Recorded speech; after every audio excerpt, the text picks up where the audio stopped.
গোপাল কর্মকার blog video. আজকে আমরা এসেছিলাম গলপাড়া ছলেস হসপিটালে।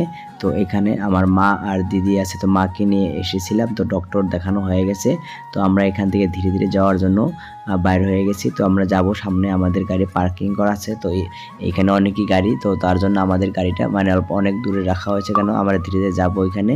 তো ভিডিওটা দেখতে থাকুন, অনেকই সুন্দর ভিডিও। দেখুন আমার সঙ্গে আমার মা আছে, আমার মার শরীরটা কতটা খারাপ হয়ে গেছে, তো মাকে নিয়ে আসছিলাম এই হসপিটালে।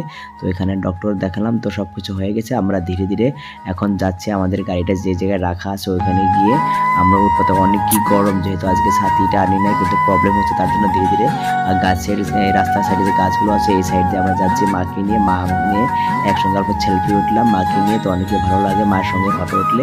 তো আমরা যাচ্ছি, এটা দেখতে পারছো রোড হয়, এই রোড দেখতে পারো। আর এটা হলো তোমার ছলেস হসপিটাল গল্পরাতে। তো অনেকই সুন্দর দেখতে পাচ্ছেন না, ভিডিওটা দেখুন, ভালো লাগবে ভিডিওটা A to Z দেখতে থাকুন, অনেকই সুন্দর ভিডিও।